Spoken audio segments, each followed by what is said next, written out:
High স্কুলে sweeper, ঝাড়ুদার, আয়া, night guard বিভিন্ন ক্যাটাগরিতে বিভিন্ন পদের কর্মী নিয়োগ দেওয়া আছে। কিন্তু দুঃখের বিষয়টা হলো কি যে সরকারি প্রাথমিক বিদ্যালয়ে, যেমন আমার বিদ্যালয়ে 700-র উপরে ছাত্রছাত্রী, অথচ একজন দপ্তরি কাম প্রহরী একজনের পক্ষে কি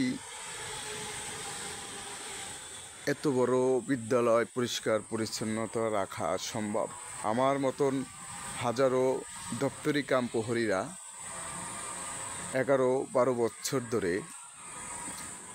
প্রাথমিক বিদ্যালয় দপ্তরি কাম প্রহরীরা নিজেদের বাড়ি ঘর মনে করে দায়িত্ব পালন করছে। শুধু কি তাই, দিনে এত দায়িত্ব পালন করার পর আবার রাইতে স্কুল পাহারা দিতে হয়। অথচ হাই স্কুলে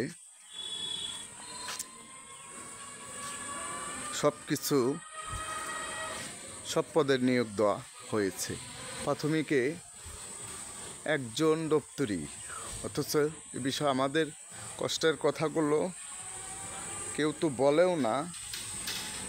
এত বড় স্কুল, প্রাথমিক বিদ্যালয়, যে এতগুলো কাজ একার পক্ষে করা সম্ভব যে না, এই কথাগুলোও আমরা কেউ বলে না।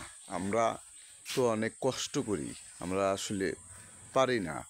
তাই আমরা বর্তমান বৈষম্য বিরোধী সরকারের কাছে দৃষ্টি আকর্ষণ করে বলতে চাই যে সরকারি প্রাথমিক বিদ্যালয়ে বিশেষ করে পরিচ্ছন্নতা কর্মী, নাইট গার্ড, এই 2টা পদ নিয়োগ হওয়া খুবই প্রয়োজন। এবং যে সমস্ত প্রাথমিক বিদ্যালয় এখনও নিয়োগ হয় নাই, সেই নিয়োগ সম্পন্ন করারও দাবি জানাই। আসলে আমাদের দক্ষ দেখার কেউ নাই।